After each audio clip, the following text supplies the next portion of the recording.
Hello movie lovers, ఈ రోజు మనం ఓజీ మూవీ గురించి మాట్లాడుకుందాము. Just Gambheera the original gangster Pawan Kalyan మాత్రం మాస్ లుక్ తో సూపర్ గా యాక్ట్ చేశాడు. Pawan style, looks, experimental, different action అసలు ప్యూర్ గూస్ బంప్స్ అనే చెప్పవచ్చు. పవన్ చేతికి కత్తి గన్ను అలా స్టైలిష్ గా వాక్ చేస్తే చాలు సినిమా బంబర్ హిట్ అయిపోతుంది. ఈ మూవీలో పవన్ ఎంట్రీ ఇచ్చే ప్రతి సీన్ ఫ్యాన్స్ కి అస్సలు పూనకాలే. సీట్ లో కూర్చుంటే ఒట్టు మూవీ ఎలా power star fan excellent super hit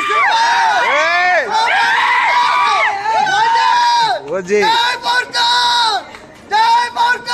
music director తమ్మనకైతే నించోబెట్టి దండేసి దండం పెట్టచ్చు. ఆ బీజేం ఏంద్రా స్వామి. ఇలాంటి ఎంట్రీ సీన్స్ కూడా అసలు బీజేం అయితే సంపేసినాడు. సినిమాలోని లీడ్ యాక్టర్స్ కూడా చాలా బాగానే చేస్తారు. Arjun Das, Prakash Raj and Shriya Reddy. Story wise చూసుకుంటే సుజిత్ ద డైరెక్టర్ ఎక్కడో మిస్ఫైర్ అయితే అయినట్టు అనిపించింది. మూవీ లవర్స్ అయితే 1 టైం వాచబుల్, ఫ్యాన్స్ అయితే ఖచ్చితంగా 2-3 టైమ్స్ వాచ్ చేయొచ్చు. Subscribe guys.